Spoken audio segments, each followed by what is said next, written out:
Assalamualaikum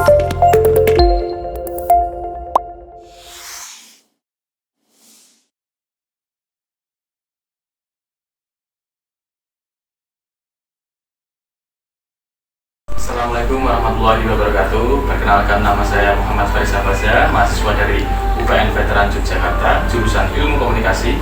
Di sini saya akan melaksanakan program kerja pendukung pada KKN tahun ini. Di sini saya membawakan program kerja pendukung tentang strategi branding dan media planning untuk pengusaha tekstil dan batik di Kota Pekalongan, khususnya di Desa Kertaharjo.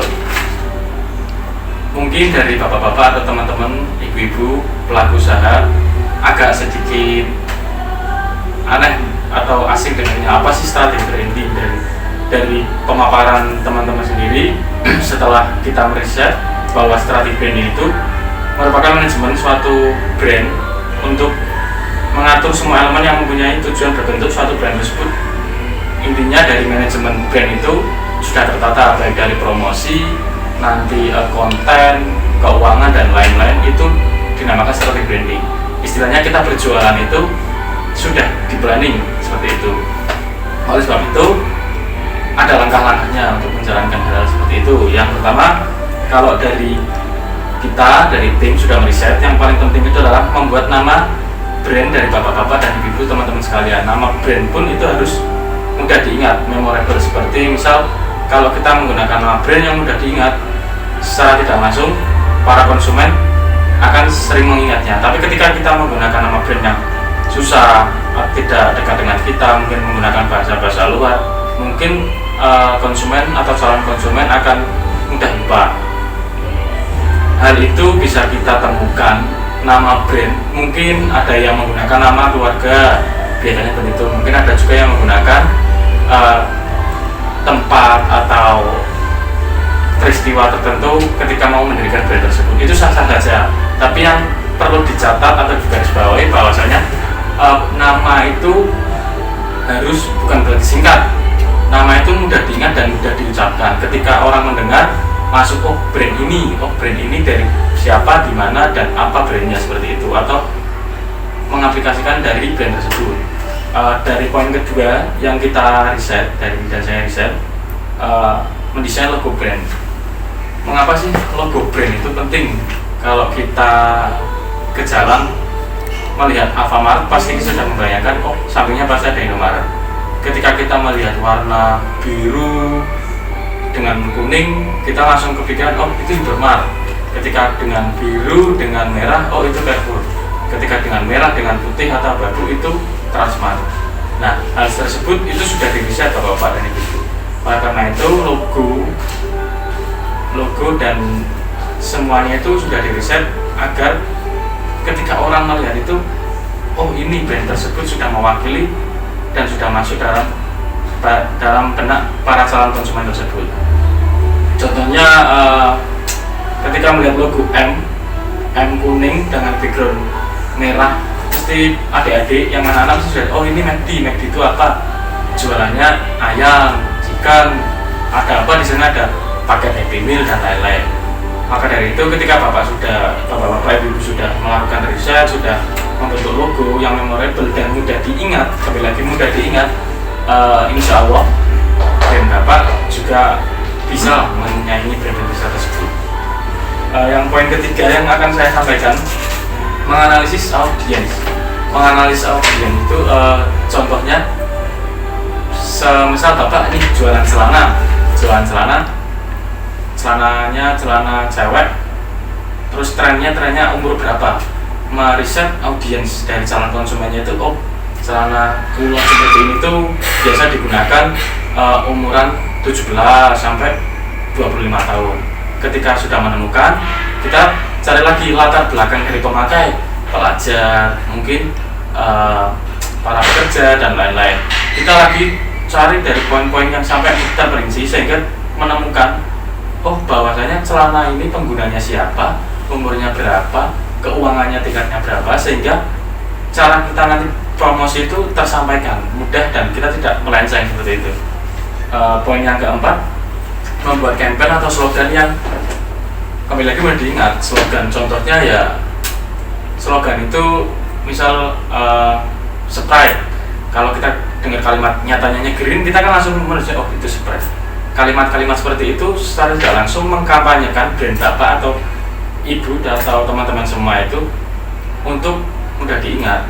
Kembali ke poin yang tadi awal tadi, apapun yang nanti akan dibentuk, baik logo, nama dan lain, harus memorable itu yaitu mudah diingat. Terus poin yang kelima, dari produk yang sudah bapak ada, misal celana, terus atau batik, daster dan lain-lain, produk tersebut harus mempunyai nilai yang lebih dibanding produk-produk yang lainnya. Nilai yang lebih itu atau yang biasa disebut itu USP, unit selling produk tersebut.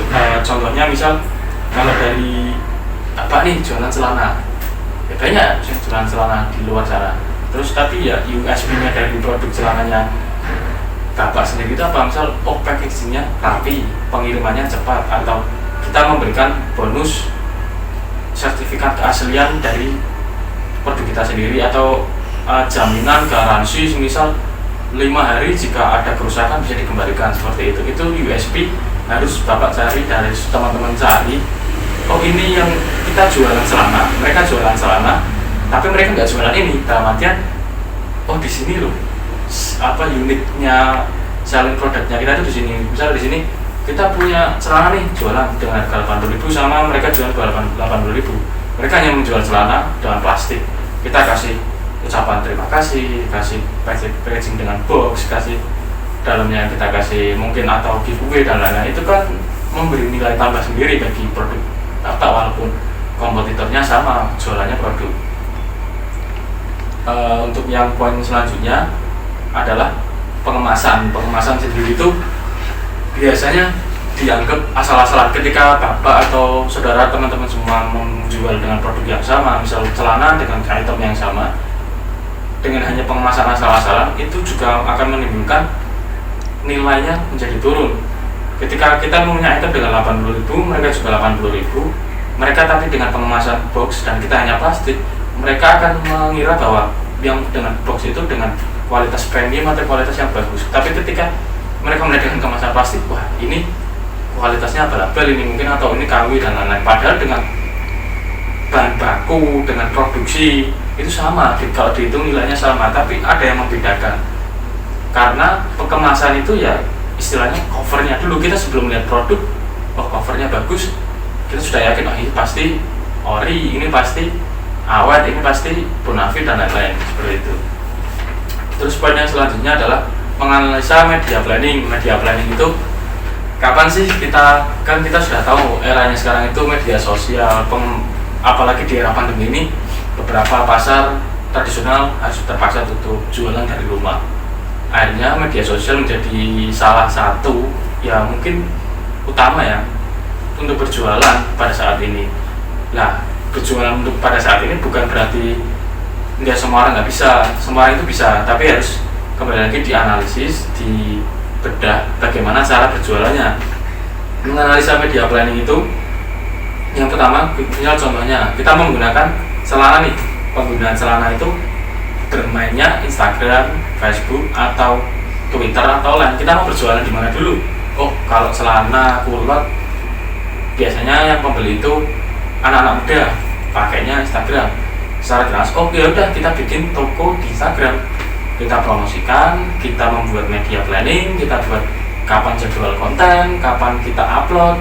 Misal anak-anak umuran segitu main HP jam 8 malam, kita upload jam segitu. Jadi langsung melihat postingan kita. Kalau kita upload nanti asal-asalan misal jam 2 pagi, habis desain konten selesai, kita upload desain konten selesai upload, tapi tidak memperhatikan waktu, maka itu juga terbuang sia-sia. Bukan berarti kalau ditanya, Mas, iklan mana sih yang paling efektif menggunakan media apa? Ya semua, kita nggak bisa mengatakan media ini yang paling efektif. Kita bisa mengetahui media ini efektif atau tidak ya dengan cara kita meriset. Riset itu dalam kita meneliti kapan dan siapa penggunanya, pesan apa yang akan disampaikan, dan bagaimana cara menyampaikannya, seperti itu. Ketika kita sudah tahu semua, baru menentukan media yang akan digunakan. Ketika sudah menggunakan media ini, maka kita menyusun timeline seperti itu, konten atau dan lain-lain lah, mungkin bisa lewat YouTube atau Instagram, Facebook dan lain-lain. Terus yang poin terakhir itu yang biasanya orang itu kan semangat ketika misal ini saya menyampaikan, teman-teman semua mengaplikasikan, bapak-bapak semua ibu panjenengan mengaplikasikan, biasanya awal itu semangat, oh iya begini mas, begini kita upload 1 minggu 2 minggu. Yang dalam dunia bisnis mungkin ada statistiknya fluktuatif, kadang naik kadang turun. Ketika kondisi turun, kita malas ngonten, kita malas upload, itu yang biasanya malah jadi bumerang bagi kita sendiri. Ketika pada fase tersebut kita sedang diuji bahwasanya konsisten atau tidak kita dalam membangun brand tersebut. Misal saya punya brand nih, katakanlah Anaya Brand. Ketika Anaya Brand itu sepi, bukan nggak laku, dalam artian konsumennya sepi, ya kita harus menggenjot lagi, kita harus konsisten upload. Bagaimana kita harus menaikkan traffic seperti awalnya. Nah di situ nanti akan terbentuk, oh ini brand ini konsisten, mau naik mau turun pun dia tetap produksi, dia tetap menghadirkan suasana-suasana yang baru. Dan catatan yang paling harus di garis bawah bahwasanya kita harus menerima perkembangan, bahwasanya up to date. Ketika musim seperti ini, update model seperti ini, bukan ya memang pembeda itu ciri khas, tapi kita juga harus mengikuti zaman, apa yang booming, apa yang lagi didam-damkan konsumen seperti apa. Atau kembali lagi, kita mau jualan, kita mau laku, jadi kita mau nggak mau kita harus menuruti kemauan konsumen seperti itu. Itu tadi beberapa cara langkah untuk melakukan strategi branding. Di sini saya akan juga membagi tips sedikit tentang bagaimana sih cara foto produk. Di sini ada satu sampel produk celana jeans dari salah satu bapak-bapak ibu semua.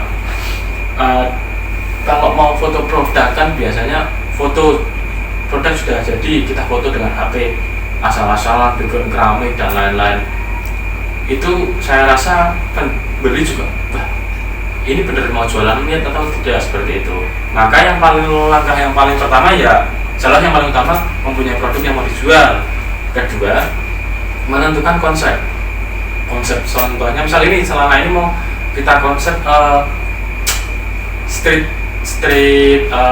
dengan gaya street lah, anak muda di pakaian jalanan, dalam artian fashion santai. Ya udah, kita menggunakan foto produk dengan tema-tema seperti itu, konsep seperti itu. Ketika kita mau menggunakan tema minimalis, mungkin bisa dengan background polos, mungkin dengan warna-warna pastel dan lain-lain. Jadi ketika semuanya sudah dikonsep, mungkin batik dengan tradisi Jawa dan lain-lain, orang meyakinkan, oh bahwasanya ini benar-benar produk ini kental sekali di dalam foto tersebut, menyampaikan pesan produk ini. Ketika kamu mau nyantai, ya udah pakainya ini, seperti itu. Ketika kamu mau terlihat seperti orang Jawa asli dan lain-lain, ya udah pakainya ini.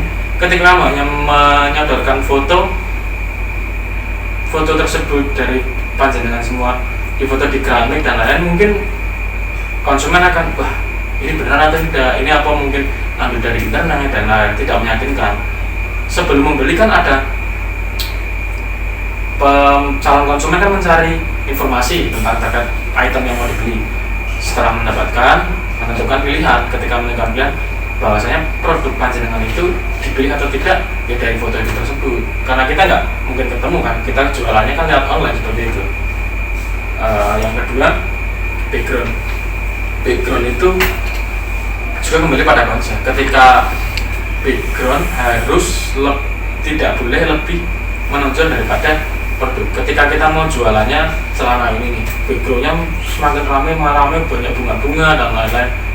Mungkin ketika kita lihat fotonya, wah ini mau jualan bunga atau mau jualan celana, kembali lagi seperti itu, wah ini point of view-nya itu yang mana, ini celana atau backgroundnya. Ketika backgroundnya malah lebih menarik dibanding item yang panjenengan jual, itu bisa menjadi blunder. Akhirnya, loh ini yang mau dijual apanya? Atau ketika menggunakan model, wah modelnya cantik ini, mereka nggak fokus pada item yang mau dijual. Bukan berarti menggunakan model tidak boleh, tapi harus memperhatikan aspek-aspek tersebut. Jadi kembali lagi, yang panjenengan mau jual itu apa, maka yang harus ditonjolkan itu. Terus yang ketiga, kerapian dan detail produknya. Misal mau difoto nih, panjenengan punya produk kemeja atau celana dan lain-lain, produknya lusuh, belum disetrika, habis dijahit, difoto, menjual, pembeli kan langsung, wah ini kok produk seperti ini, tidak rapi dan lain-lain. Kesannya kan ini mau niat jualan atau tidak, kesannya lagi ini tidak eksklusif, kesannya lagi wah ini produk bekas mungkin atau apa dan lain-lain, menimbulkan penafsiran pesan yang multitafsir.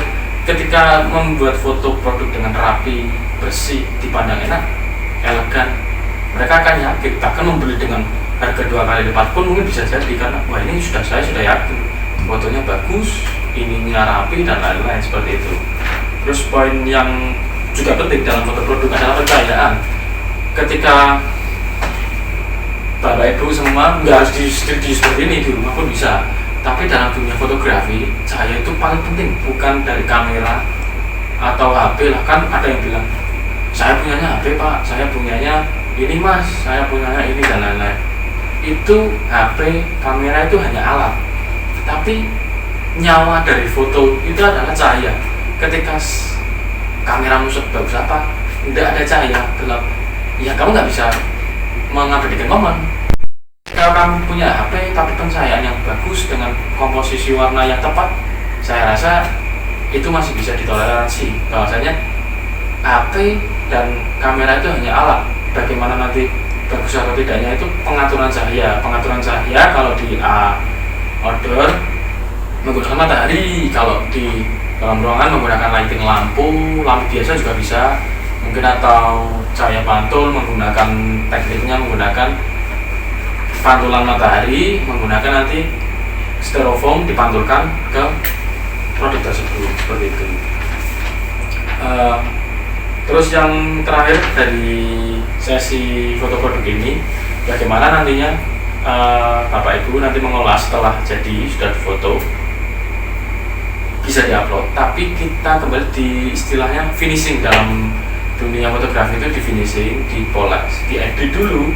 Mungkin fotonya mau dikasih tambahan teks atau dikasih judul promo, bazar dan lain-lain, atau nanti difilter dulu, karena itu yang akan menentukan tone warna atau dan kesan yang ketika dilihat.